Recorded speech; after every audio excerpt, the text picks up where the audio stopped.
And I will share my screen, and maybe Francesca, if you could let everybody in.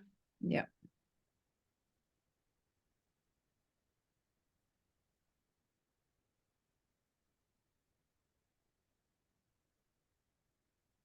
So good afternoon, everyone. Good afternoon and welcome to our, not final yet, but our last thematic great stakeholder forum. Thank you very much for joining us again. If you're joining our not the first of our, not only this one as the first session of ours, but if you met with us before on our 2 previous stakeholder forums, so thank you very much for being a part of our community of practice. So indeed, today is not our final stakeholder forum, but it's our last thematic stakeholder forum. We already met to discuss biodiversity and to discuss climate change, and today we're meeting to discuss zero pollution action plan and actually how Green Deal data space can be of support in implementation of zero pollution action plan and how it will impact stakeholders related to and involved in this domain. So first, let me just go quickly through the rules, especially for those who are joining us for the first time. We invite you all to turn on your cameras if your internet allows you to, because it's nice to see you and it's easier to have a discussion if we can see your faces. So hello everyone, and thank you for turning on your cameras. Please stay muted when you're not a part of the discussion. We have some presentations. We have a moderator who will be moderating the discussion. So of course it's easier for us to follow if you stay muted. The whole event is being recorded. You should have received a notification from Zoom. So that's what's happening. But of course we're recording those who are participating in the discussion, but just be aware that everything is being captured. As usually, we are using Menti to get a little bit of your feedback, but also for you to share your ideas and questions. You can go to menti.com and add the code, which you can see on the screen. You can also see it on other slides, and then you are also sharing the link to connect in the chat. And then one more technical aspect is breakout rooms. As you know, as you were registering, as a part of our session, we will be meeting in smaller groups in breakout rooms to facilitate the discussion on more specific topics. And as you chose which one you want to go to, it is easier for us to know what's your name, what's your last name, and your organization, because then we know which room you wanted to go to. So if you can rename yourself, it's the 3 dots on your video feed or in your participants list. You can find yourself and rename. That will be super helpful for us. Otherwise, if you want to change the room you wanted to go to, or you don't even remember where you wanted to go to, you can just stay with us in the main room, and Francesca and I will help you to go to the right room. So what we prepared for today. So this stakeholder forum will be a little bit different than all the previous ones, because today we won't start with our reference use case. We'll start with our roadmap, because we are getting closer to the end of the GREAT project and our discussions with the community. We would like to show you what's our vision, what's our roadmap towards the implementation of the Green Deal data space, and we will ask you a few questions what you think about it. And that will also give you an overview and a nice introduction for the further discussions in breakout rooms. So we will start with that. Then we will move to presentations by our 2 invited reference use cases that we have with us today. And then we will move to moderated panel discussion. As usually, you can also add your comments and raise your hands, and in case join the discussion too. But most importantly, then we're going into breakout rooms where you are creating the discussion, where you are discussing with our experts and in smaller groups with our community what you think, what you need, and what are your comments and questions regarding Green Deal data space. And then around 4:30, we should be closing our third stakeholder forum. Just a tiny reminder about Menti for those who just joined the call. I will start briefly, especially for those who joined us for the first time, but also to give a nice transition to our roadmap. Why are we having the stakeholder fora, and what GREAT is all about? So as you know, as a consequence of European data strategy, the European Commission aims at creating a single market for data, and common European data spaces will be a tool to implement that, to make it possible, and to guarantee free flow of data. And currently, several coordination and support actions were launched and are currently, they have just closed, or as ours is soon to be finished. We are identifying with a community of practice, so all the stakeholders that potentially could be a part of this ecosystem, what such a data space could mean, what it should include, what should be its parameters, and Green Deal Data Space. This is what we're defining together within the GREAT project. Yes, as I said, we are close to the end because we're planning to finish in the first quarter of 2024, so pretty soon. We're already running from September 2022. Here on the call, you can see many of the organizations that are a part of our consortium of 11 partners and 3 associated partners. And with most of them, you will talk today in the breakout rooms and within the whole session. But what's the overall objective of GREAT? So as I said, we're defining roadmap towards the Green Deal Data Space and what the Green Deal Data Space should imply. But we also defined some pillars, so elements on which we are focusing. So first of all, of course, we're building the community of practice. So we're identifying who could be, should be, and want to be a part of the Green Deal Data Space as of in implementation, but also as of users of, and who in the end will benefit from the Green Deal Data Space. And that's why we have these discussions at Stakeholder Fora with you guys. We are also defining high priority data sets. It's a work package led by EODC, and Hara today will be in one of the breakout rooms discussing with you what are your needs and challenges and gaps regarding data sets you work with or you want to work with. We're also defining technical blueprint with the help of CNR from Italy, who are also with Mattia and Paolo are in one of the breakout rooms today discussing with you. And then the most important way of how this all will work, which is the governance and business models of the Green Deal Data Space led by EGI, today represented by Marta, who will meet with you in the breakout room, and Mark, who is the technical manager of the project, but also will be the moderator today, facilitating the discussion with you. And then on the top of that, based on all these outcomes from all these topics, we are building roadmaps towards the Green Deal Data Space. And this is exactly what will be presented at the beginning by Sebastian Denville from ECMWF. So we'll be finishing our project exactly with this roadmap. And that's why we're gathering your feedback on that. But to narrow down a little bit Green Deal, the whole Green Deal scope, we chose 3 strategic actions that we're covering within our project, which is biodiversity. As you know, we met with biodiversity community in September. Then in October, then in November, I believe, we met with climate change, and we discussed climate change adaptation strategy. And today we're meeting covering zero pollution action plan. So that's today's stakeholder forum, and all the previous ones are already available on our YouTube channel if you want to have a look at what happened during these events before.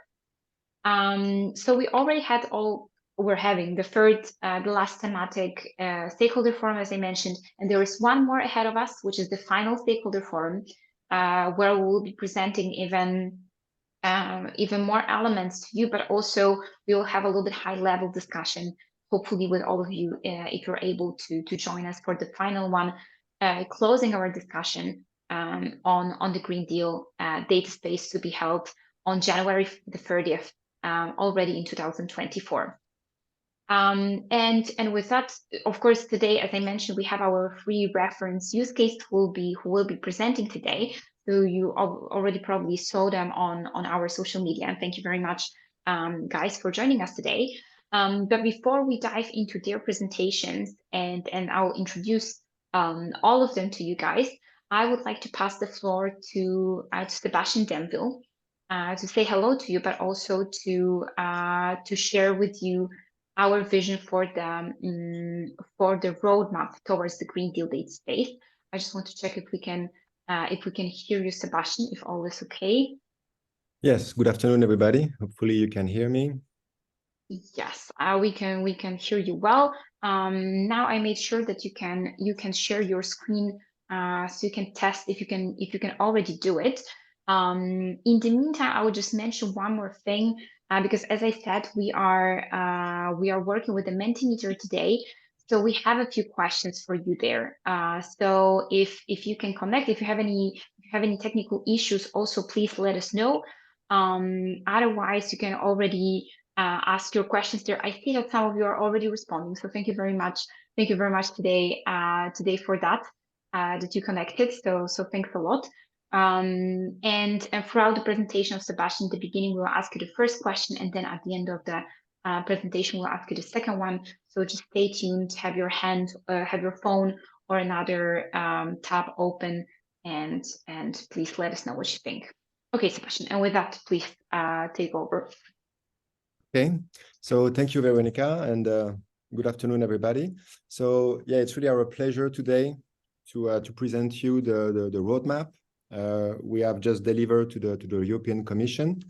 This is not the final version. There will be a final version in February, so there is still room for improvement and addition. And so that's also what we are thinking today. So what we are up to. So we would like to give you a flavor of what the Green Deal data space, what it could be. Also to give you an idea of what are the roadmap principles that we have been using to build this implementation plan in a way. And also, of course, getting ready to hear your thought about it. So maybe to start with, and you can see the question in Menti.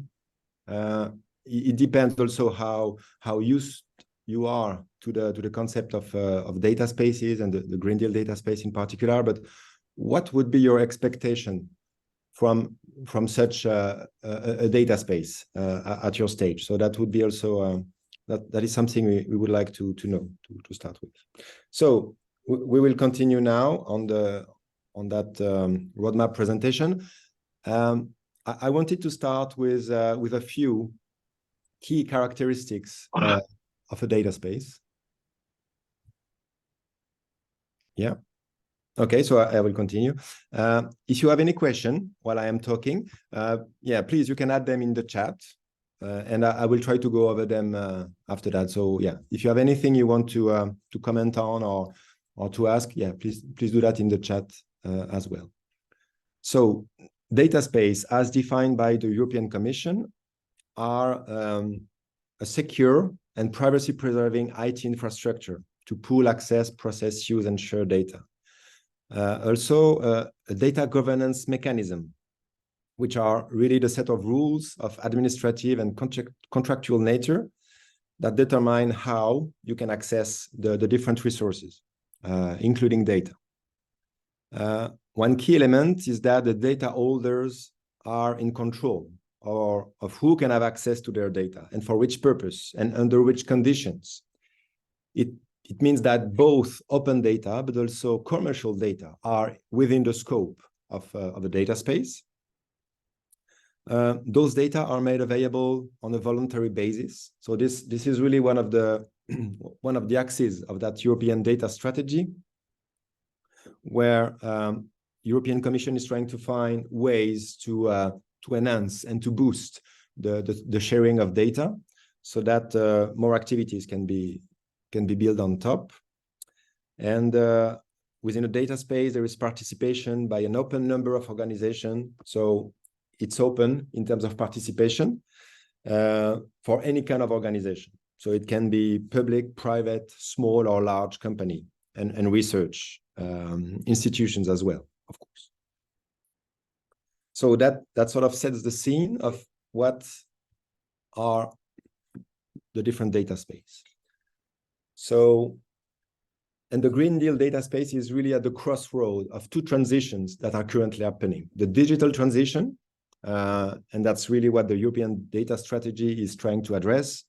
That's what the data space, key characteristics that I just mentioned, are trying to address. So that's one transition. The other transition is the green transition toward a more sustainable economy. And so that's where the Green Deal is involved. As Veronica mentioned, we focused on three strategic Green Deal actions that are the biodiversity strategy, the zero pollution action plan, and the climate change and adaptation strategy.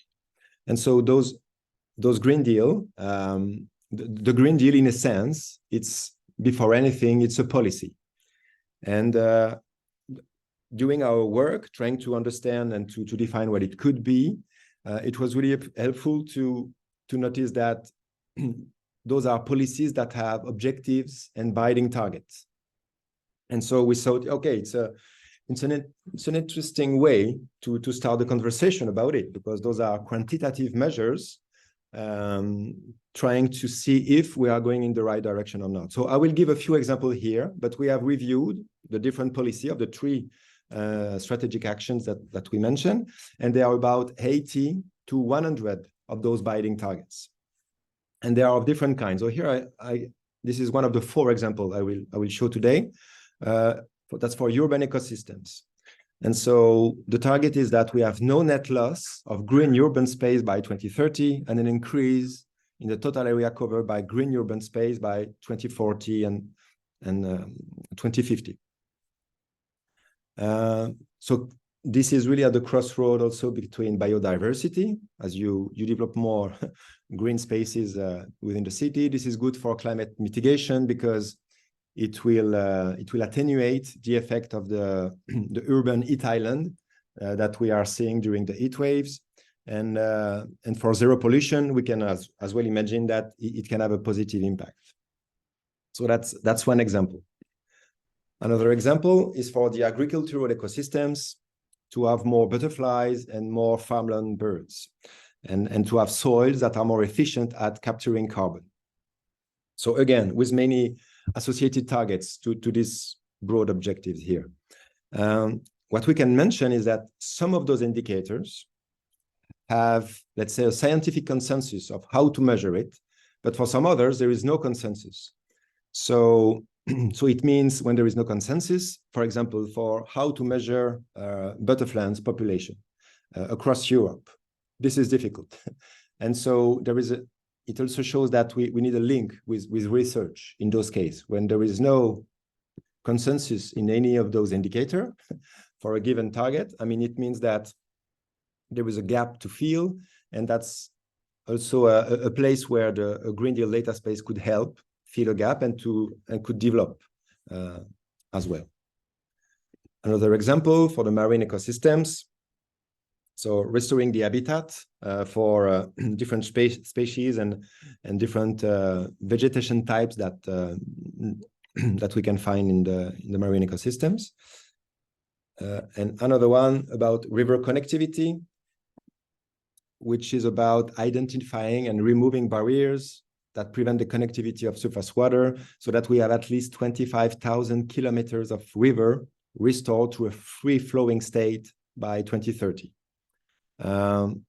So this is also good for biodiversity and essential for climate adaptation, as there is a lot of literature showing that free-flowing rivers are less prone to high impact flood in Europe. So all in all, yeah, we have identified all those targets related to the Green Deal policy actions, and our proposal is to use those to initiate and develop the Green Deal data space. So here is another example with the grassland butterfly index. So here we can see the indicator, so steadily decreasing population of butterflies. So there is an indicator, this indicator is well documented. There are some alternatives as well, but we can see that these indicators use a large number of data sets, but that are not tracked by this dashboard. So again, that's another dimension. So we have policies binding targets that we can translate into indicators. Some of them are doing consensus, some are not. And for some of them, you have a direct access and a tracking of the data, but for some you don't. So again, there is a gap to be filled here. And this is a place where a Green Deal data space could develop. So then we had a few bold claims that we wanted to make to help people understand in which direction a Green Deal data space could develop. So first point, it's not just about assembling the necessary resources, okay? It's more than just a technical solution. It can't be the only answer to this, given what we just showed with the indicators, the link to the data, the scientific discussion, and the complexity around it. Technicalities are just insufficient to completely capture that. So really, it's about rallying support and being sure that the human factor is considered as the willingness of individuals being part of organizations, but at the end, it's really individuals that will engage and embrace the new platform. That's a decisive factor. And so for that, we wanted to adopt really a people-centric perspective. So you can call it co-design, you can call it collaboration, but we really want to be able at the beginning, especially, but also all along the life of the Green Deal data space, to consistently align the future state solutions with the perspectives and the preference of the individuals that will interact with it. Of course, those individuals, they will represent diverse interests, large companies, small company, public bodies, but we really need to be, we really need to hear and to act based on what are the feedback that will be received. And so that's a governance, that's really a governance question then. So that was really a generic introduction, trying to describe the main ideas that we have been using to build the roadmap. And so as a consequences, we came up with those principles. So the roadmap principles, the first one is to support the creation and the successful implementation of the Green Deal data space. So the creation and how it will start, where we will focus is really important. So we will need early success, we will need quick wins, and so that's how you grow efficiently, we think. Roadmap principles, we will go from design to proof of concept, implementation and scaling up of a minimum viable Green Deal data space. That's because so early in the process, nobody really can say, I know what will work, right? It's really something that needs to be tried and evolved. And so for that, we will expand on trials and pilots involving local, regional, national, and European and global initiatives. I will come back on just after that on what are trials and pilots, but they will mostly derive from the Green Deal policies binding targets that we just mentioned. It is very likely that for the final version of that roadmap, we will expand that scope a bit. We have some ideas to expand the scope above and beyond only the Green Deal policies binding targets. But for now, as of now, we are focusing on those. But that will evolve based on the different discussions that we are having. For example, today with the Zero Pollution Stakeholder Forum. And finally, we need to validate the benefits of the Green Deal data space to vertical, which are really domain-based, domain and horizontal, when we need to go across different domains or different kind of policy. For different kind of actors, public sectors, businesses, citizens, we need to embrace this diversity of actors. Actors as data provider or data consumer or intermediaries in any way. So just a bit of terminology about pilot and trials. So in a trial, because technicalities are important, but not sufficient, activities are conducted to verify the functionality of the system. The correct functionality is the primary interest. The system needs to work, it needs to be easy to use, but that's not enough. Then comes the pilot. that is the execution of a trial, including business or domain-specific relationship assumption. And here we need to show what is the added value. What does it bring really for the end user of a product or of a service?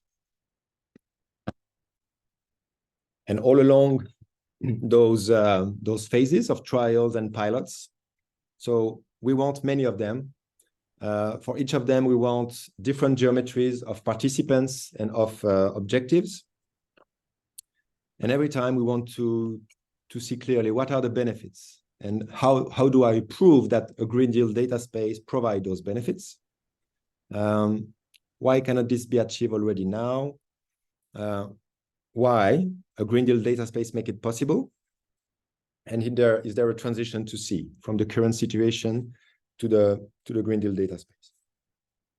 So those are, let's say, the major element that we have seen. And now I have 2 slides to go. So that one, so to streamline these ambitions and to provide a structure for developing concrete plans. So we have identified 5 clusters, and these clusters, they serve really as illustrative example, and they provide insight into potential future pilot. So the pilot that I mentioned would reuse or be part of that geometry. So one is with the biodiversity cluster, zero pollution, climate change cluster, and we acknowledge that within those clusters, there are already major initiatives that are running, that are operating, and that are providing very good value to different kind of participants. And so we need to acknowledge that, and we need to reuse it for our different trials and pilots. So there are those 3 existing domain, biodiversity, zero pollution, and climate change, but also 2 other major initiatives that are running. So there is the flagship of the European Commission with Destination Earth and the digital twins, be it the digital twins of the ocean or the digital twin of the Earth. There are already significant funding getting into those. And so they are obviously part of the pictures. And the number 5, that's really Copernicus is the Europe's eyes on Earth. It has been operating for already almost a decade and a bit more for some aspect, and they have a lot of experience in harmonizing data access from different perspectives, and so we need to reuse that and to make the most out of it in that context, in the Green Deal data space context. And so this is the roadmap. We have been the high-level roadmap we have been proposing to the European Commission. They are reviewing it now. We have not yet received a formal review or comments about it, but I'm sure it will come. So it's 3 years first phase implementation, depending on the different agenda of the different funding body.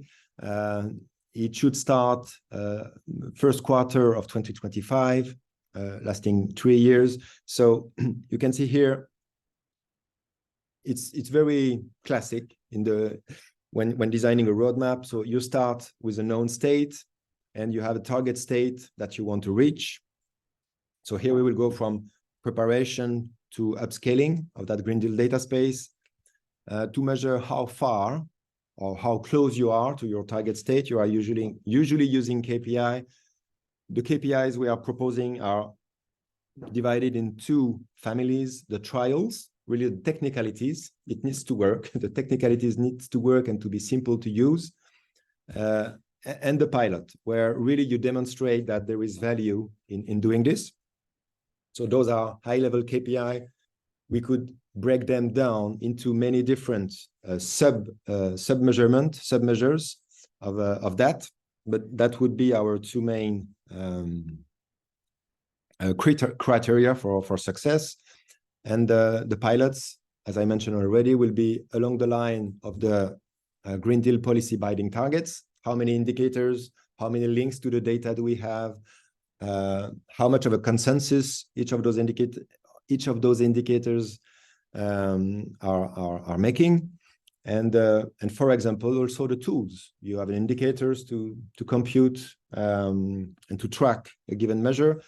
We also can have all the toolboxes that can enable anyone to go and dive into it. An idea I forgot to mention is that if we are able to follow all those Green Deal policies binding targets, it is very likely that this will enable many more activities. And so this will be really the ignition of many more possible scenarios of usage of that Green Deal data space. But we need to start with something, and our proposal is to follow those binding targets. And then we have the pillars that you will heard about today, where the breakout will talk about, that the breakout room will talk about as well. So there are the three here, the classic, let's say, so governance and business model. How do you decide what is happening within the Green Deal data space? Who is driving it? Maybe we start with a commission-driven governance and we transition towards another kind of governance body. If yes, which one? Who are the participants? What is the scope? All this needs to be clear. High-value data set, a bit of the same. How do we start? How do we rise the number of data sets that are there? And then we promote and expand the technical blueprints. The technical blueprint, sorry. How do you put together all the logical components that you need and the software that you need to operate? And after some time, how do you stabilize and grow the components that are the kind of service that are offered? And then we had two other pillars, which is first the onboarding. So I think everybody here have a lot of experience in using or operating large data infrastructure to serve a given scientific community or to serve a given domain. And it's not easy. It's not easy to use. Those are complex. And from one infrastructure to another, it can be completely different. And so we thought the onboarding is really important. And there is this rectangle here in red with architect and data engineer support. So we think it's really important when individuals or organizations wants to engage with the Green Deal data space, that they have someone that will be there to help them. So an organization come with an issue, with a proposal, and there is someone saying, okay, this is what you want to do. We have some reference implementations. We have some advice to give you so that you can start easily. As we know that if someone is disappointed and he left, it's very unlikely you will see that organization again for the foreseeable future. So being able to efficiently onboard participants is key. And of course, it needs to be operational. So all the delivery aspect needs to be very well controlled and tracked. So yeah, I think I will close it here. So that is really our current state of the discussion. We are welcoming any kind of feedback. And as I said, it's very likely that we will broaden the scope, not only the binding targets, but also to broaden the scope. So if you have any comments related to this, any ideas, you are welcome. So yeah, thank you. Thank you very much, Sebastian. And yes, thank you very much for the presentation and for all the comments. And indeed, we're already asking you in Menti, and thank you for those to those who already responded. What do you think is missing? And then if you have any other comments, of course, you can also add it in Menti. Otherwise, you can find the roadmap and all the other deliverables on our website. I will just put the link in the chat so you can also have a look at that. But of course, I understand that it's a lot of information.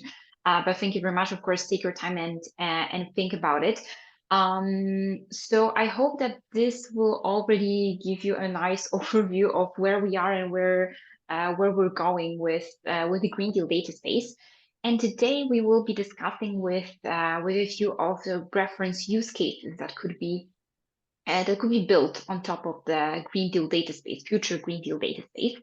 And to discuss that and to introduce such use cases, I would like to invite our first speaker, Jasper Koolhurst from Wageningen University, who is also representing the Unlock project. Today, he is also accompanied by Claudio Cacciari, who will also from SURF, who will also contribute to the discussion. But first, I will then give the floor to Jasper to introduce the Unlock project and the platforms it's developing, and then if there is anything else that you would like to mention here too. Yeah, we can see your screen now, and I hope we can hear you too, Jasper. Let's find out. Sure. Yes, we can hear you well, so you're set and ready. Okay, well, thank you for the invite to present what we're currently working on, also with some, of course, some technical questions at the end. So I'm part of an open infrastructure to explore, well, new horizons on microbial communities. And these communities can basically come from anywhere. We have 3 different research labs where people can visit, apply, and do experiments under all kinds of conditions, either in massively parallel. So if you need 40 bioreactors to run in parallel, or you need extreme conditions, high temperature, high pressure, these kind of things. But also for projects that actually where they sample the ocean or sample certain extreme environments, which of course we in the Netherlands do not have. And to manage this infrastructure, we have a collaboration together with SURF, which is the research infrastructure of the Netherlands, where on one end we have all the equipment where we do all kinds of experiments.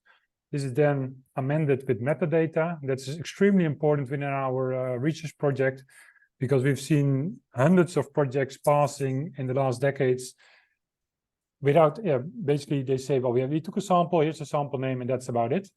And this data is published, it's accepted, there are papers about it, but you can't, it's nothing fair about this. So on one end, we try to tackle the problem on metadata. So what is your experiment about? What are you going to sample? What is your research on? And then when we store the data, all this metadata is incorporated. For that, we use this IRODS system where we can easily scale and store all kinds of data on. And this combination of data storage and rich metadata, together with the API of IRODS that we currently use, we can then start optimizing all kinds of data processes. So because we can see what kind of data is entering the infrastructure based on the rich metadata, we can more easily standardize the kind of experiments, set up the infrastructure, but most importantly for our end is we can automate the data processing infrastructure. I'm trying to get, so that here, that we can then, on one end, you have your data infrastructure, and we work with a lot of experimentalists, and they are an expert on what they're doing, but of course, they're not IT specialists. So for them, we've developed an infrastructure where it's just a network drive. They can just explore it as anyone can do. But then in the back end, we have this automated process for all kinds of computational processes, depending on the data. And everything we develop in our infrastructure is also fully open. So all our computational processes are recorded in the workflow hub. So this is a fully automated process to manage this. But of course, this is a self-developed infrastructure. We try to adhere to standards we find on the internet, what people implement, what they would like to use, what we can use. We are also involved in some EU projects where other partners are, for example, from the Fraunhofer Institute, are involved in data spaces projects. And that's also one of the elements we are trying to tap into is one of these. So if you have a research project with all kinds of data from all kinds of equipment, there is not a single repository where you can properly deposit it in there without any rich metadata. So that's something we are currently researching and developing, are these fair research objects where you have the data, including the metadata, all combined, that you can deposit somewhere. Because eventually we want to have this data out into the open, into the world for other researchers to use as well. So yeah, together with SURF, we have set up this infrastructure where on our end, we facilitate the compute.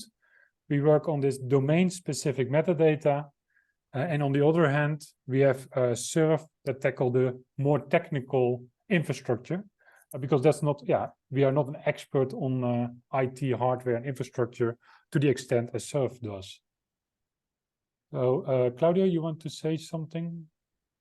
Yeah, that's exactly how we work, and that's also an infrastructure that we are trying to reuse across different communities. So the Unlock is one, and we are trying to collaborate with different bodies and organizations in Netherlands to try to make an homogeneous approach to data management, not only at technical level, so using certain tools, certain protocols, certain standards, as Jasper mentioned here, but also in terms of policy. So we are also quite committed in discussion with different university and other organizations exactly on the topic mentioned here. So which kind of metadata we should consider, at which level, which are domain specific, which are within our infrastructure, and so on. So we are constantly trying to improve this current status, both on the technical level, so software and hardware resources, and in terms of best practice and policies to make a viable solution on the long term. That's very important for us. Yeah, and then last but not least, so as I already mentioned before, basically everything that's related to microbial communities we will encounter. So this is data from the environment, from the soil, from animals, from oceans, and also from laboratory where they do all kinds of experiments. So basically any kind of omics, but also the lab facilities we have, all the equipment, they might measure all kinds of variables every 10 seconds, every 30 seconds. So we're also setting up the infrastructure to capture that, to store that also more permanently, and to be able to allow users to integrate this into a central research infrastructure. And so the current challenges is, for me personally, and also within Unlock, we've heard a lot about data spaces. We've heard a lot that people developing the policies and the principles behind it, but what steps does an infrastructure needs to do to implement such an environment? Or is this only possible at a very large EU infrastructure level and not for the smaller research institutes? And then, of course, also which standards are in place or are going to be developed? So to what can we start moving towards so we are more in line with what will be available? And then, of course, if there are plug-and-play infrastructure research available that we can tap into without reinventing the wheel. And that's at the moment where we are. Thank you very much. Thank you very much, Jasper. Actually, these are great questions for many of the data spaces. So, but yes, for sure, we will address that during the discussion with all of our speakers, but also in our breakout rooms with the whole community. Thank you very much, Jasper. Thank you very much, Claudia, for contributing. And now I would like to invite Manuela Balsarolo from CMCC to present her use case and her profile a little bit, which will change the topic, but of course it's also super relevant within zero pollution, as Manuela is also a part of SDG Dive project, which focuses on sustainable development goals, and she's representing a pilot concerning greenhouse gas emissions. So I think that will be suitable into our zero pollution discussion. Okay, thank you very much, Veronica, for the introduction. And I would also thank Francesca for inviting me to this discussion panel. So I'm going to share my presentation now.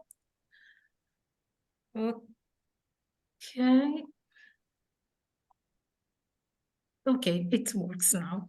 So, yeah, today I will give you a very brief overview of what we are doing regarding the greenhouse emission from forest fire. And I would try also to to illustrate to you why it's important and how it relates with this net zero pollution stakeholder discussion.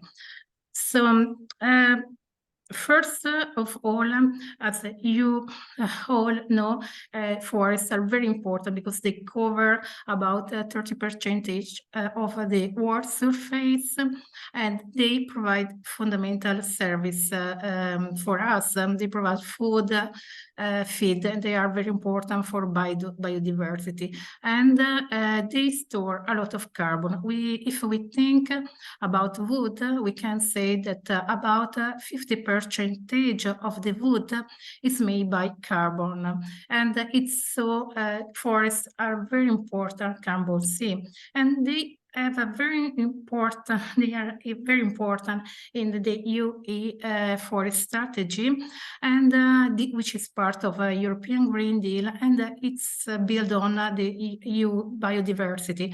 I just cite this, the European strategy, but of course I will not focus on biodiversity because, as I know you already have done a discussion on that, but it's important to illustrate where forests are treated in the European legislation. And we know all that in the recent year, due to the extreme climate variation, forests are very vulnerable. And but it's not only due to the extreme climate, extreme droughts, flooding, but it's also due to deforestation and to other inhuman-induced stressors, and as well a big risk of and a big issue for forests is due to the forest fire, because forest fire destroy a lot of hectares of forest in Europe and in the last year, and they are very linked also to the climate extreme, because when we have extreme dry season, the risk of fires it increases. And in this forest fire, they are important because and they need to be really considering when we want to describe the total carbon exchange of forest ecosystem, and when we want to quantify which is the amount of carbon that is emitted or stored by forest, in particular because they can have an important role in the loss of biodiversity and loss of habitat, and they contribute to a change in land use, and they provoke land degradation. And of course, when we have a fire, we have our ecosystem is much more prone to global warming. So in this respect, we need to very well consider the method that we can use to quantify the GHG emission from fire. So when we have a fire, we have a change in the atmosphere composition, of course, and this change affects the global and regional radiation balance and climate. And we have also a change not only in the atmospheric composition, but also in the carbon and the terrestrial cycle, nutrient cycle. And this change alters the composition of nutrient, the ozone, and also the meteorological condition. And finally, when we have a fire, we have the chemical species emitted by fire. They also alter the composition of the atmosphere, and they have this chemical species emitted by fire are a major sources of a GHG, because when we have fire, we have an emission of methane, of CO2 and nitrogen. These are the main components of fire, but we have also other parts. And we need to count all these components when we want to have a regional budget of GHG emission. So what we are doing in the SDGs project, this is a European funded project, and we are looking at which are the Copernicus data and services that can be used for monitoring the GHG emission from fires. In particular, there are already some indicators used in by the United Nations UNCCD for the climate action and for the sustainable development goals, and in particular for the climate action. They can be used for and related to fire emission, because the fire emissions are considered in the LULUCF sector, and so they are considered in for a total greenhouse gases emission computation per year, and this is part of the UNFCCC Tier 1 approach. But what's up? And in this case, in the SDGs project, we want to really to increase the accuracy of the assessment of forest fire using Earth observation with existing model. And in particular, we are focused on Italy, because in Italy we have nationally inventory report, and we have a very well-known model which is based on in situ data that are provided from the Forest Corp, National Forest Corp, that detect and every variable during just after the fire event, because they report on the burn area, on the forest type which is burned, on the scorch rate, and they give a lot of information that are very helpful for having an estimation of a GHG emission. And we focus on a region in the south of Italy, that is here in red, it's Calabria region, and we want really to improve our knowledge on the Cosenza province, because this is one of the region where we have a very huge loss of forest, of tree cover due to fire.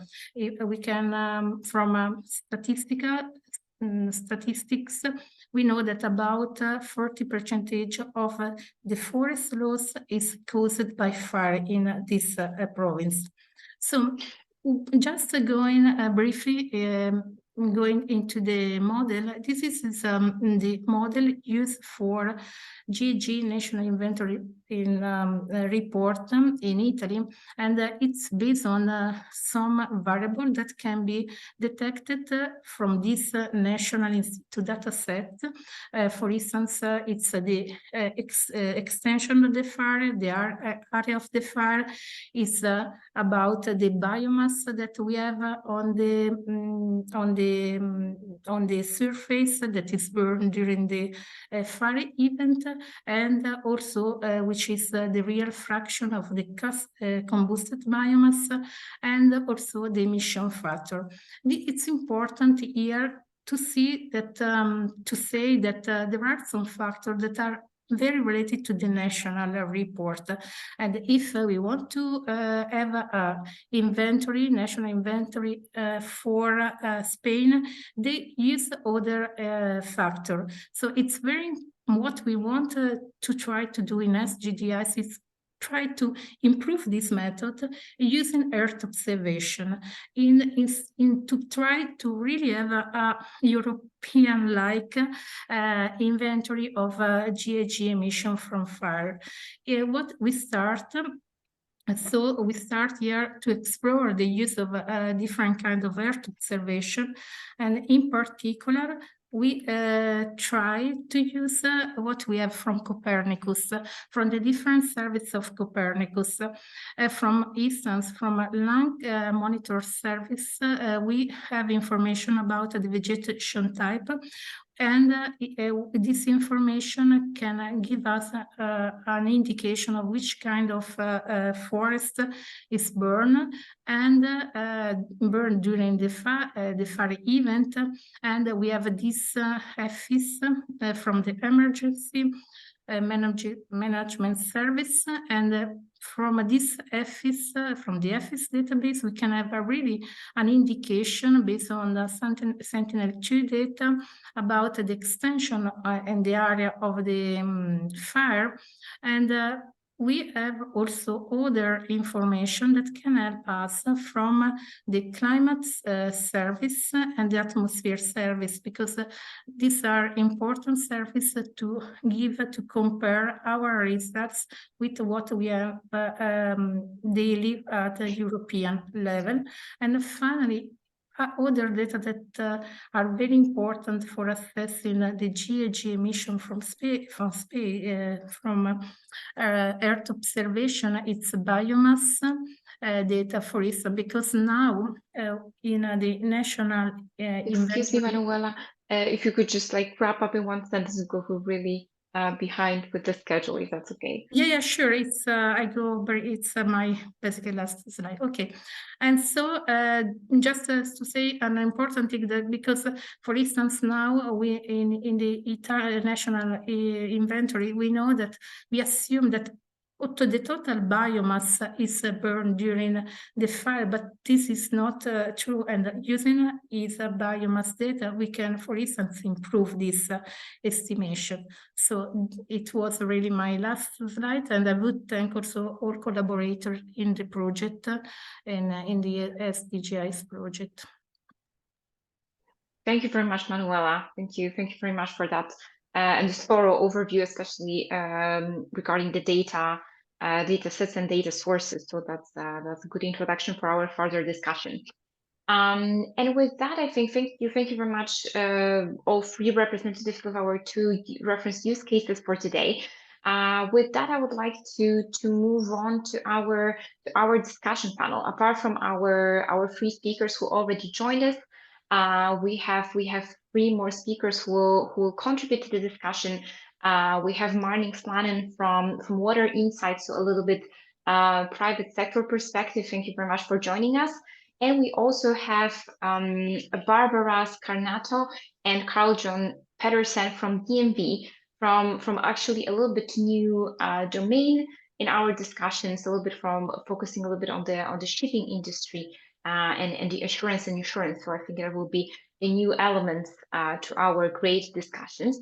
And of course, we have on board with us for this discussion panel too, Mark Dietrich from EGI, as I mentioned today, who will moderate this discussion panel. So with that, I will pass to you, Mark. Enjoy. Thanks very much, Veronica. First, let me just confirm that everybody can hear me okay. Okay, lots of thumbs up. That's good. So I'd like to ask a couple of questions from our presenters and then get our additional experts involved in the discussion. So first to Manuela, first, a very interesting presentation.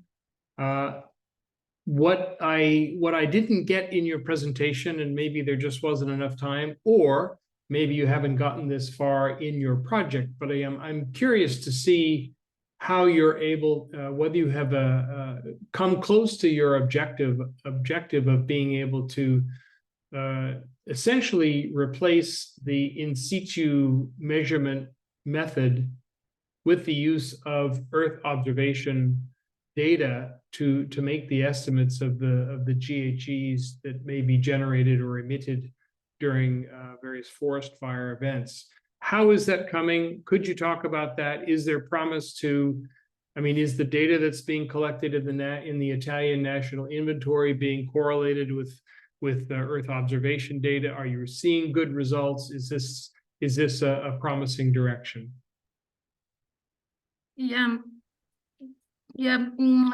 we are doing many things about this GHG emission from Earth observation, and it's we, from one side, I can say that we are quite close to a good estimation using Earth observation for the area of the fire, because this can be now very well detected from EFIS dataset, and we are also comparing this data with in situ shape file that we have from Caribbean for in situ data sets, and we have a very long time series of data. We are comparing that, even if we saw that sometime EFI still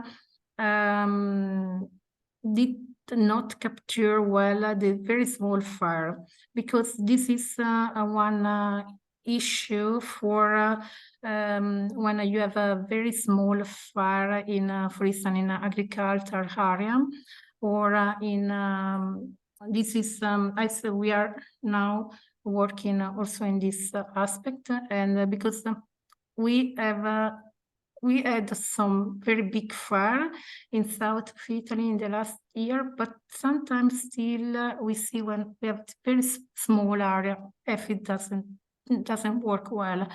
But for this, but for the other important variable, that is the biomass, we are testing now the use of biomass from ESA CCI, and we saw that it can improve. It improves because when we use in the national inventory, we use data that are about the carbon stock of forests. These are national data, and they cannot provide every year this value, because the effort is incredible, huge, and they provide this data just every 4 years. And so ESA biomass in the last year provide a value each year, so we can better indicate which is the real biomass that burn during the fire. And this is very important.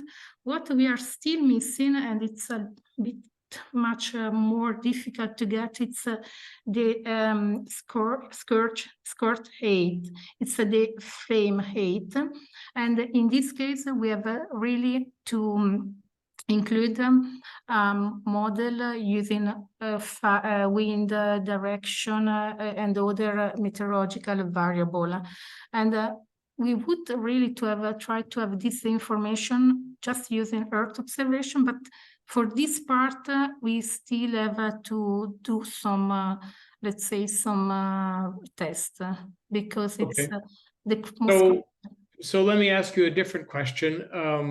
You made a statement in your presentation that that forest fires are the largest contributors of aerosols, and even though, and we are talking about zero pollution, and aerosols are a form of pollution, even though they're not in the European Union actually a specific form of pollution under the acts, I guess. I don't know exactly the details, but we had this conversation last week in Brussels.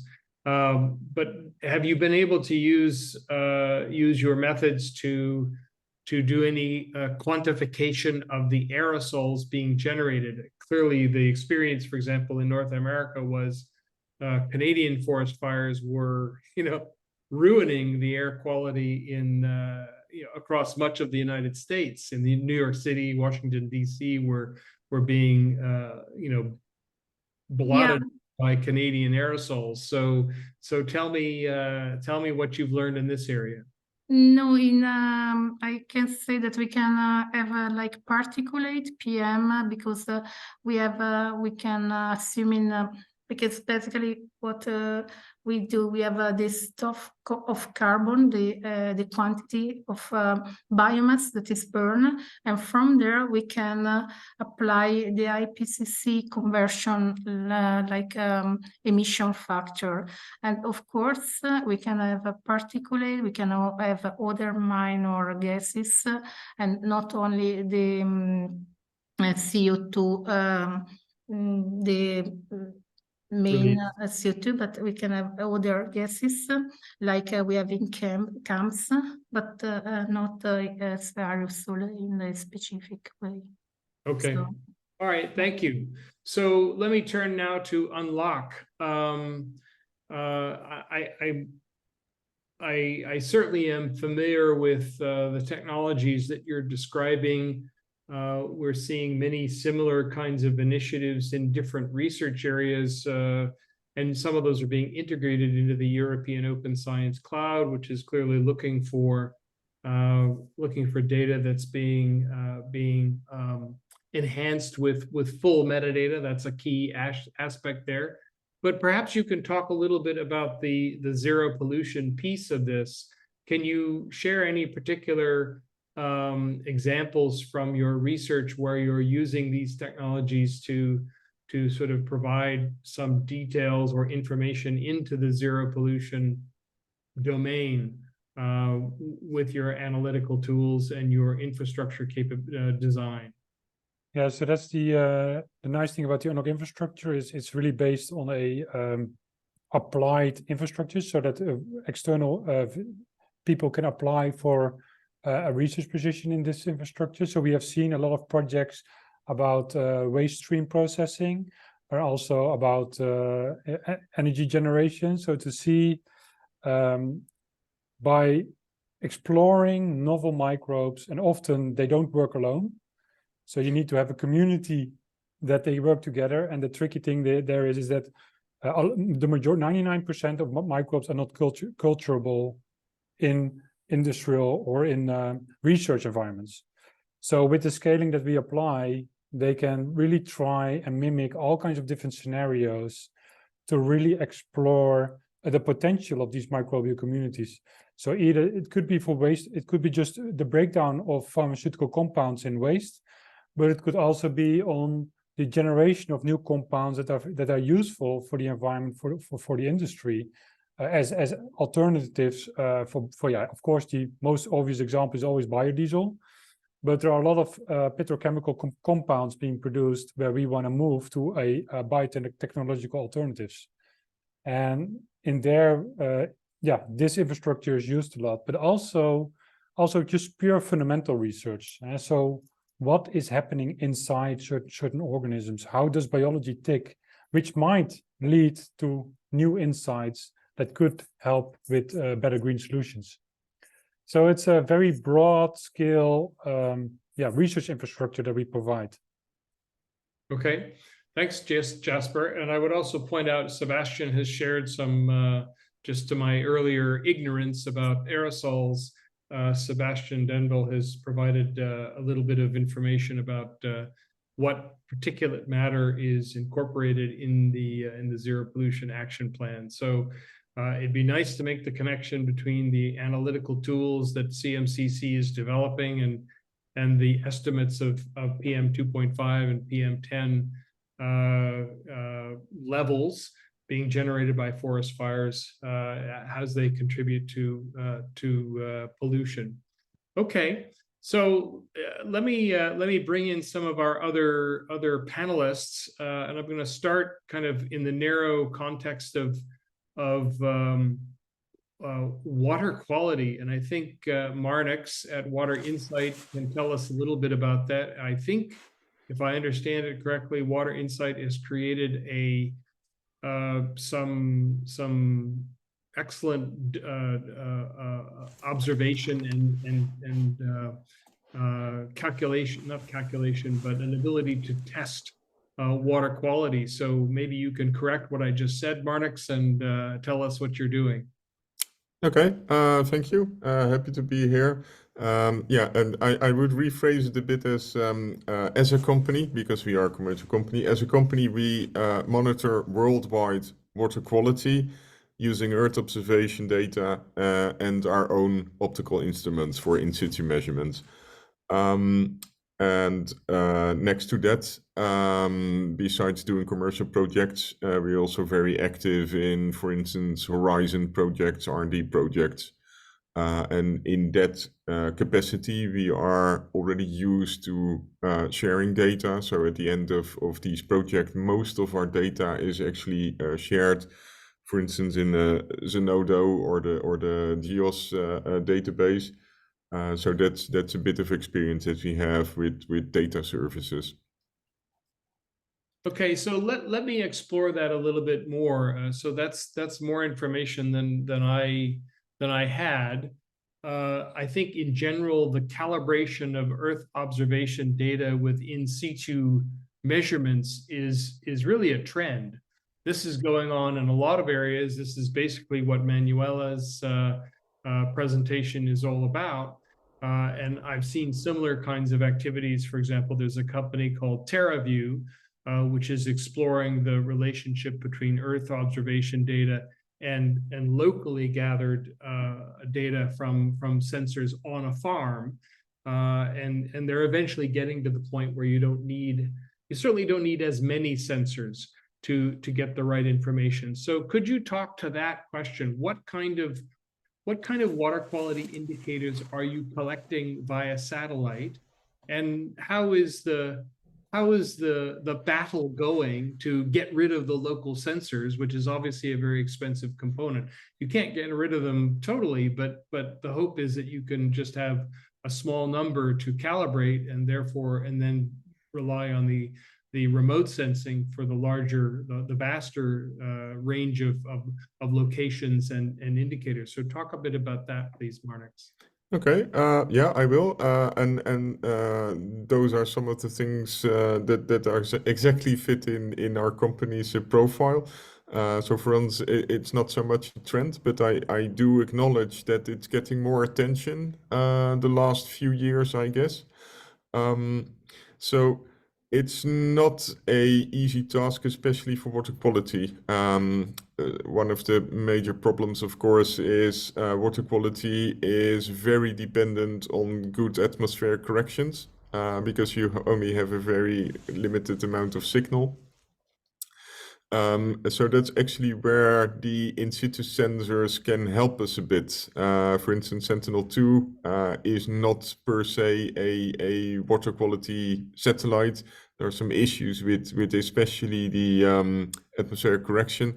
So one of the things that we actually do is use our own sensors to improve the atmospheric correction of Sentinel-2 images. So it also works both ways. What we can do about water quality is in the visible domain. So it's more high-level ecological water quality with parameters such as transparency, very important, chlorophyll A, separate the pigment of cyanobacteria, so phycocyanin is well possible with both in situ sensors and satellite data, and of course sediments, so turbidity. Those are the high level ones, and then we also do certain combined or proxy type of measurements, and sometimes we actually do custom algorithms. We've done some work with mine tailing ponds. So you have very, how to say, so you have very strange spectra that have to do with heavy metal pollutions. So there we will make some algorithms for ourselves. But usually we use the published algorithms for chlorophyll, and then depending on if it's case 1, very clear water or very turbid water, then we use other types of algorithms. And okay, and just one last question before we move on to the folks from DNV. How would you map the indicators that you're able to capture, either through remote sensing or combined remote sensing and in situ measurements? To what extent are these being mapped to water quality indicators that may exist in the SDG or in the European Union's own binding targets, which Sebastian mentioned before? I mean, as a tool, are your technologies covering a large number of these water quality indicators, or perhaps just a small number? Well, that's an interesting question on its own. I think transparency is actually the #1 water quality indicator as described by the World Health Organization. And so then they have a very basic water quality test. If you walk into the water up to knee level and you can't see your feet, then this is an official guideline. Then the water quality is bad. So yeah, transparency is the most common one. It's not directly related to targets usually, but of course it's a very important factor. The other one is chlorophyll, I would say. So we are having a discussion on a national level in the Netherlands if chlorophyll, which is a mandatory part of the Water Framework Directive, if that can be measured using Earth observation. And it can, because in Finland they're already using that. Right. But Water Framework Directive monitoring guidelines are up to a national level. So every state within the EU can decide how these should be monitored. And we're now starting a discussion with the proper authorities to include Earth observation. The same actually goes for the Bathing Water Directive of the EU with respect to cyanobacteria, so the blue algae. Right. That's also a discussion on the national level again within the Netherlands if remote sensing or optical measurements in the field can be used for reporting. Right. Okay. Very good. I'd like to, we have about 20 minutes left in our schedule, if I'm correct, Veronica. She's nodding her head. So I want to spend a couple of minutes with folks from DNV, Barbara and Carl John.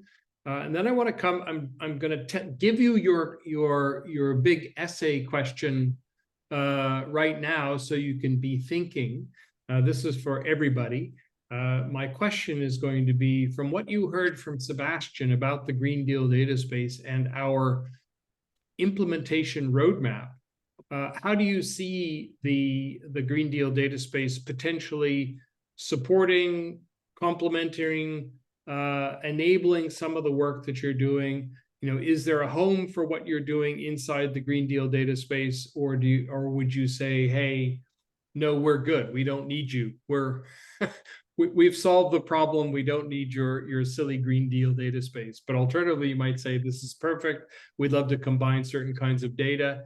And frankly, I think the folks from DNV are really doing a lot of this, combining data from different sources to address a number of challenges in the marine transportation area, not only in terms of measurement and verification of sort of performance and confirmation of certain good things in terms of a shipping company's compliance with different regulations, but also giving them tools to optimize their activity and come up with new ways of operating. So I'll turn the floor over to Barbara and Carl John. I don't know which of you wants to pick this up, but if either of you want to sort of talk about this for a few minutes, that'd be great. I can you hear me well? Because I'm switching from the phone audio. Yes, we can hear you well. Perfect. You're in a different place, but all good. Yeah, so yes, I would like to address a couple of comments and also like your question about how to use data. You mentioned before about how to, if we're coming the time in which we should eliminate these ground-based measurements. And there is a complementarity of information that coming from different sources of data.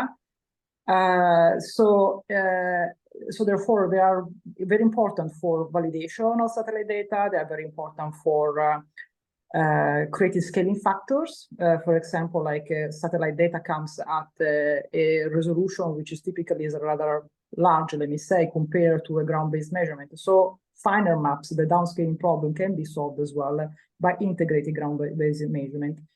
The advantage at this point of Earth observation that's coming nowadays is given by the fact that we are working with a supply chain, and this one is in the scope free. So therefore, essentially, you are getting like such large amount of area to monitor and activities that is essentially like a semi-impossible just to have like ground-based measurements everywhere that can track all the process. I can make an example connecting as well to the presentation of wildfire, as well like the PM 2.5 or PM10 maps, let's say, for wildfire emissions could be also created using the satellite data, but you need to have ground-based measurement to create this scaling factor. Let's say if you have empirical models, regressional models, which by using satellite data, you want to scale to what is the PM10 or PM 2.5. And regarding like your question about the presentation of Sebastian and the implementation of different type of data is absolutely important. I mean, we are working, I'm personally, both Carl-Jon and me, we are working in a unit which works transversally with all the business areas. So we are not working just with shipping industry, despite it's the largest and the most known, maybe in DNV. We have been working as well in supply chain product assurance project. So therefore, the question about greenhouse emission coming from different type of agriculture, providing different type of commodity is also relevant for the net zero emissions. And so there is a question, therefore, of complementarity of information that are coming from different data sources. That is absolutely important. There is a contest, I think actually from this conversation, who is your latest or who is going to be the stakeholder, who is going to use data, it's at most important because you downstream the type of data that is relevant. I can make you an example. If you're thinking about Earth observation and we are talking about the shipping industry, depending on which shipping industry segment you are working with, you're going to look on different type of data set, despite maybe you're looking on the same variable, which is maybe ice. I mean, but if you're looking from the perspective of ship design, or if you're working on the perspective of operation, like navigation, you're looking at different scale factors, spatial resolution, and also like temporal resolution. So therefore, depending if you're working on the tactical or like more on the strategic, so change the type of data set. So that is information, therefore, when you build in such a database, I think it is important. And the different layers of information is also very, very important because the KPIs that actually we are addressing are extremely complex. They are not defined. They are not linear. I can make you another example. For when we were talking about ozone, and like the CFC was like one measure for the target for avoiding the ozone depletion, right? But then actually you had the one target, which was to monitor the CFC. But actually now, essentially, it's much more complex, the situation. So you need to, like, for example, now for the shipping, like you are thinking about, we have alternative fuels, but in the alternative fuel production, one matrix is how much is CO2 is emitting. but the other matrix could be as well if it's coming from a green, if it's sustainably produced as well. So therefore, like the matrix are started to be very, very complex and to be defined. So the data reliability and good quality of data is absolutely important to define the KPIs and to verify that actually that is a process is happening or not.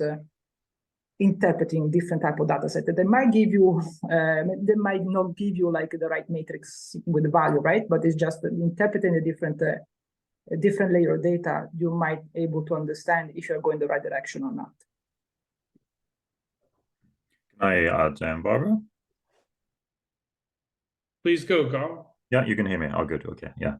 Just add on that. That's thanks for your question, Mark. And just to build on that, Barbara, I think also you mentioned at the end that the quality of the data is really important. And Sebastian said earlier on in his presentation that one of the main factors was the people-centric for this data space. And if you're going to be people-centric, it's obviously very important that the data is of high value. That data, those people that use the data, they revisit. You have a metric to, are people actually going back and reusing this? So ensuring that your data is fit for purpose or fit for use is really important, and that's one thing that we have seen is important when we're working with data in D&V, whether it's maritime or offshore wind or solar and so on. That actually being able to trust the data is really important. And what we often look out for is data that is being assured that we say, yeah, it's fit for purpose. And I think that's an important thing to have for the data space, that you can not, as well as having good metadata on the data, so you actually find the data that you want, but also having some quality metrics on that data to say, is this data good? Have a gate. It's kind of a gate to community, and ensure that only you get good data on the data space is really important, and actually define requirements of that data. What is good data? What data is going to be available on that on the data space, and then you set up for a much higher success rate, and it also differentiates you from other data spaces or other data stores as well. So I guess I hear what you're saying. I guess I would challenge the two of you, because what Barbara just said was, I mean, Carl Jan, I am sorry if I'm mispronouncing your name. No problem. You're saying it needs to be fit for purpose, and Barbara's saying it has to be fit. Well, which purpose is it fit for? There might be different purposes. So we have a rather subtle question. It sounds like we need some data scientists in our design of a data space to act as a concierge or an advisory function, just to hold people's hands a little bit and say, well, yes, you can use that data over there, but it won't really help you solve your problem because you're looking at something else. You need to look at this second data set because it's the right kind of data for your scale, for your, for the actual problem that you're trying to solve. So I guess I'm a little worried about slapping labels on data and letting people loose. It sounds like we need to do quite a bit more to help people find their way through this pile of data. So what, Barbara and Carl John, would you say about that? Please go, John. Yeah, yeah, no, that's that well picked up, Mark. That's really good. It is true. It really depends on the use case. But you have to have some sort of baseline to say that the data is good. But yes, you're right. It does very much depend on the use case. But often setting up data products, for example, that is maybe specific for a use case. We see some people doing that. That this data is good for this particular use case. Doesn't mean you can't use that data for other use cases, but at least you've got some trust in the data for that particular, if it's forest fires, for example, or methane outslip and so on. So yeah, no, I agree. It's not as simple as maybe I said first, Mark. So good point.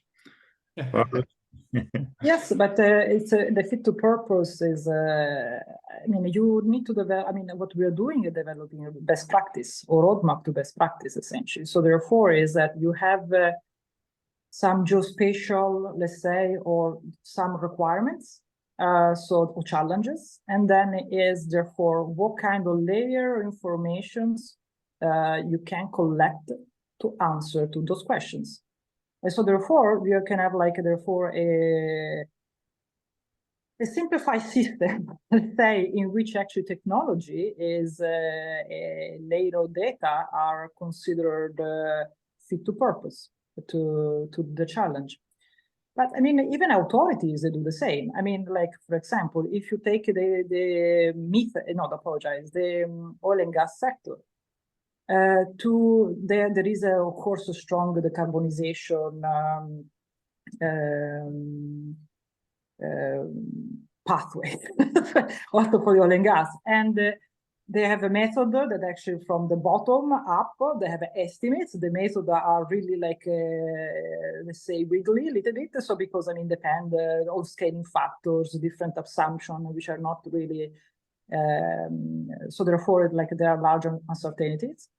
When you get from bottom up, independently from what is the platform, you get the large biases. So the authorities, essentially, they said that is very important to have a reconciliation of bottom up and top down measurements. So, and therefore, like, and they selected what kind of sensor, for example. They give you an array of different sensors that can be used for this reconciliation. But it's already like a path to a solution. There is a recognized technology, in which a satellite is one of those. And there is a recognized understanding about uncertainties that are coming with the data. And essentially, there is a community effort from a private to a larger scale to have a reconciliation between what is coming from the two different approaches. Have better estimates, therefore, how much really like the oil and gas is emitting, for example. Right. So thank you. I'm sorry, Barbara. I would like to get some other people involved in the conversation, but I totally get your point in that it's complicated, just to simplify it. So Jasper, you made a comment in the chat. If you could maybe elaborate on that for 1 minute. Yeah, so indeed, so that's what we see as well, is that there are so many data sets available, and in the life science, at least on the genetic data, it's very well organized. So you can easily find hundreds and thousands of data sets that you can use. They're just ready to download, ready to be implemented. But then 99% or more is basically just, yeah, the data is there, but you have no idea what the context is. Yeah. So data everywhere, but not any that I can use. Exactly. Or you need to write 100,000 papers. Then you might, exactly. Yeah. Well, we have Chat GPT for that, so that's not a problem. So we wish. Exactly. Okay, Manuela, maybe you could speak to this a little bit in terms of again, the question is the Green Deal data space going to help you in the project that you're working on to meet the objectives, contribute to this zero pollution challenge we have? Yeah, just continuing the comment of from Jasper, it's always we have also the same issue with the data, with in situ data, because you can have many of different data sets, but they are not harmonized. So that's a very important issue. And also when we think about in situ data, the harmonization of the sampling, it's also another issue. So because they are representative of one plot, but which is the extension of this plot? It's the pixel. Now we have a high resolution Sentinel-2 data, 10 meter of resolution. Are they representative of the in situ information of some in situ sampling? So it's an important spatial representativeness of the in situ data compared to the existing satellite pixel resolution. It's need to be taken into account, not only for fire emission application, but also for all, let's say, for most of application that could be interesting for a Green Deal data space. And I would like also give you an example. When we tested our improved model using FIS data and based on Sentinel-2 data, we wanted to compare some with another existing data set, independent existing data set, and we use CAMS data from Copernicus, for instance.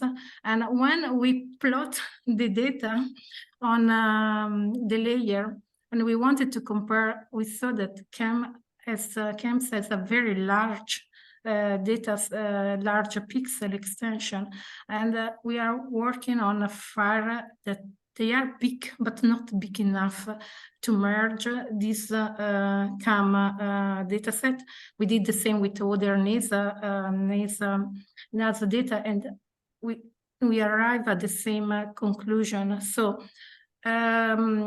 this is one spatial resolution is important, and also another thing, it's also for instance for fire temporal resolution, because when people go to detect the fire, they go maybe later on, and they did not register very well when this fire starts. And from satellite, if we are lucky and we don't have cloud cover, we can really get more precise information on the fire emissions, starting from the time when we have a fire.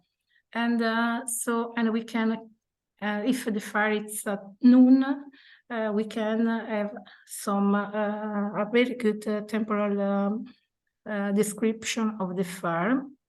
About the integration, as that was,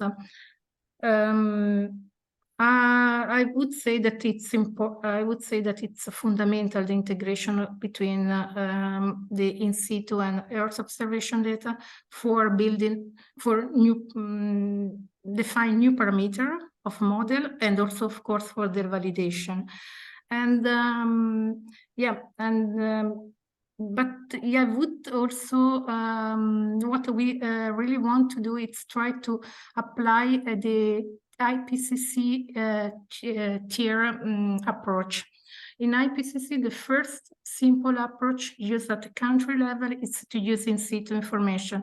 In the second one is try to improve and to make it more usable at a larger scale.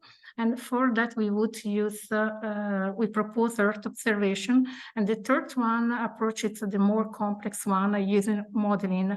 But of course, at the, for modeling, we need to improve some parameters that now are just taken relating to plant functional type or very big from literature, from all the literature. So in this case, yes, we need new parameterization using comparing using in situ and Earth observation.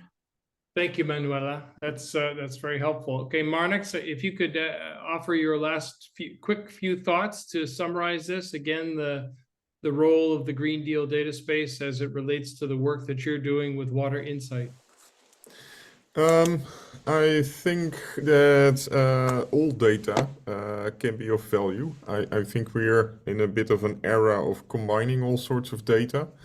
There is a very nice example of someone that made a connection, for instance, between the presence of cyanobacterial blooms and the occurrence of the ALS disease. So what you see is in science as well, but also in the commercial space, is that there is a lot of initiatives to combine all sorts of data. And I think that is really going to propel us forward. And with the discussion here as well, okay, you have to be able to trust or rely on all sorts of shared data sources. I see in the chat something about the data steward, and that is an experience that we have as well within the projects that we did, trying to submit the data set to, I think it was a GEOS or something, and then getting a comment back like, oh, we're missing a few metadata descriptions, and so that I think it's a really a good thing to have. Last thing, I don't really think that you can replace a lot of in-situ sensors just by using Earth observation. Manuela already mentioned clouds, and that is still quite a big thing. But I do think that there can be also a shift in these in-situ measurements, instruments that are IoT devices, so they are measuring continuously and without any human interaction, is already a step in the right direction, I guess. Yeah, what did I have more? Another thing, also very powerful, not only having these data sets accessible and available, but I think we also have more and more tools to actually go through these data sets and use them in a proper way, because more data also means more analysis, but that is also something of a trend. ChatGPT was mentioned. I think the time is right to be able to combine all sorts of data and get to new insights. Well, that's a nice closure for you. Water insights, if you have a choice. So thank you very much, everybody. I appreciate everyone's comments. I think it's fair to say that this is not a simple subject, that there's a lot of work that still needs to be done. There is a lot of data. More is needed to get the right answers and to get the right insights. So we have to figure out how to accommodate that in our Green Deal data space. And I appreciate everybody's inputs and sort of use case experience that you've shared with us. So on that note, Veronica, not too far over schedule, I'll hand it back to you. Yes, we're doing pretty good today, so thank you very much for that. And indeed, thank you very much, all of our speakers. Of course, this is not the end of our session. This is exactly when now we're going to discuss with the rest of the community in breakout rooms. So as I mentioned before, and as you know from the registration, we have 3 rooms, one dedicated to high priority data sets chaired by Hara from EODC. The second one dedicated to technical blueprint chaired by Mattia from CNR. And the third one dedicated to data governance and business models chaired by Marta from EGI. So now we will be launching the breakout rooms. What will happen is that you should receive an invitation from Zoom to join the breakout room. So just feel free to click it. If you have any technical issues, this call is running. We'll be here with Francesca if you need any support. Should be now disappearing to breakout rooms? Yes, you are. And then whoever stays with us, if you have any questions, we will try to address them and allocate you in the right room. Okay, I still see. Okay, the most important that our chairs moved to the meeting rooms.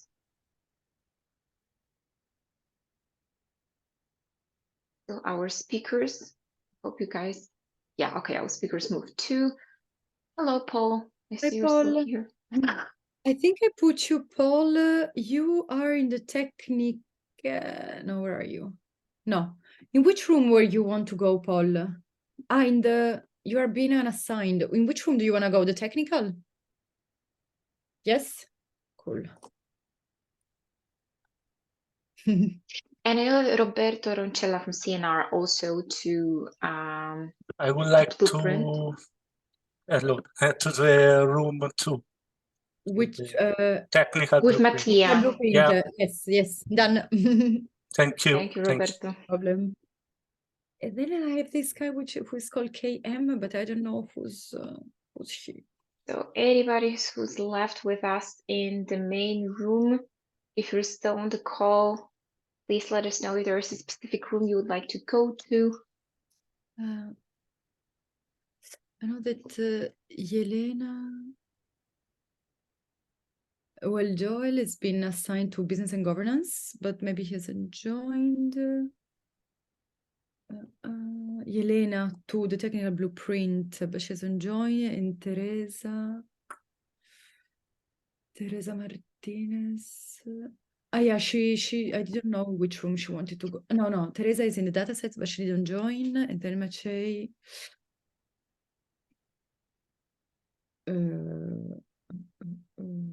Is Maciej.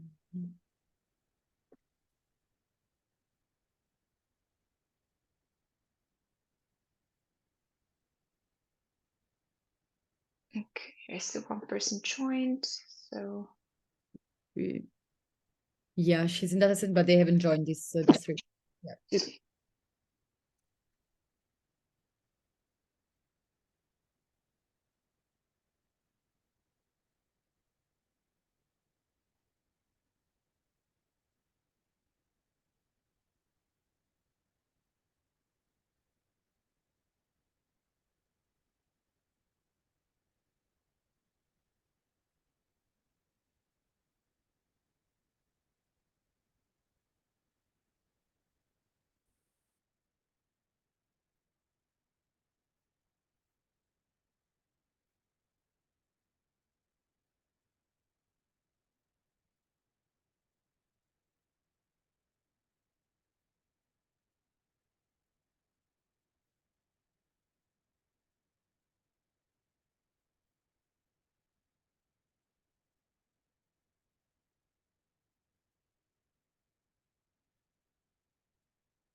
Vero, are we stopping the recording? good point. We can stop the recording. Aspetta, where do I have it? Also, no, that's share.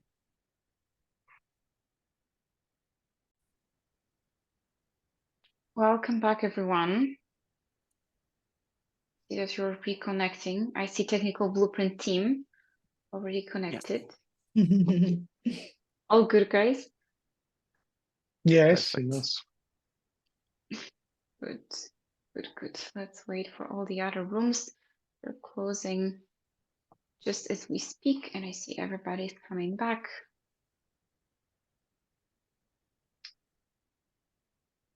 So thank you very much, everyone, for coming back. We're just having a few closing remarks and we'll be finishing this third stakeholder forum. But before we close and before I share the conclusions and closing information for all of you, I would maybe invite the chairs of the breakout rooms to shortly, in like really one sentence, summarize, or like, you know, your favorite conclusion or news from your breakout room. What was the most interesting? What was the most important that you have discussed in your breakout rooms? Mattia, would you like to start? Yes, sure. Thank you, Veronica. Yes, we had some discussion and some clarification about how our project relates to other data spaces initiatives. Then we also have discussed a little bit how to, how the community of practice should be, not only created, but, let me say, managed during, lifetime of the Green Deal data space, as well as, support, technical support also to the, participants who wants to participate, who wants to provide data, who wants to use the existing data in the Green Deal data space. Thank you very much, Mattia. And for sure, like this is the big part of work which we also, I think, consider a little bit in the roadmap, that community has to be a part of the implementation process and then part of the development process too. Thank you very much. Then I have Marta next on my screen. Thank you. We have a nice cozy room with just not a few participants, but very interesting discussions. Mostly my big takeaway was like, how do we need to ensure that the objectives that we have in the Green Deal data space align with some long-term sustainability plans that need to be put in place that are reflective and representative of all the stakeholders. So it is important that everybody is represented. And although we identify that right at the beginning, it may be the politicians that need to decide for the Green Deal data space that the policies are important, we also need to bring as well the view of industry, right? And because they will have a big say as well in the contributions towards all this climate neutrality, in how they collaborate, in how the reporting activities and data will be an important part of that for these many other topics, but and discussions. But that was my main takeaways. Thank you very much, Marta. And Hara, what happened in datasets room? In the datasets room, we kind of continued the discussion that had started during the discussion before the breakout rooms. On the harmonization of Earth observation data with in situ data. What are the challenges? What are some solutions that are already in place, or what we can work on towards in the future? Mainly that the in situ data should follow recognized standards, so that at least the harmonization between different nations is easier, and they follow continuous, they are recorded continuously. We also talked about using raw data vs higher level data, already processed data, and basically what is more beneficial for what cases. And we also talked about different scales of data, that in this project we focus on all three different scales, the national, the regional, and the European. I think that's the most important key message. Sure. Thank you very much, Hara, and thank you everyone for contributing to the discussion. And of course, we would like to thank all of our speakers for contributing to today's panel, and to all of you who stayed with us. I have just one more news before we close. This is our third stakeholder forum dedicated to one of our strategic actions, the 3 strategic actions that.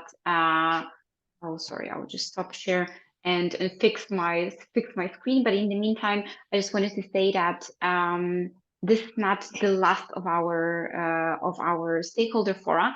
This is the last of our topic-specific stakeholder forum. So as you know, we are targeting 3 strategic actions as mentioned before, and with that we are closing today. That was the 3rd one we had, but we're meeting for one more final workshop, which is going to be organized, final stakeholder forum, which is going to be organized on January 30th, 2024. So it's pretty soon, as after the Christmas break and the New Year's break.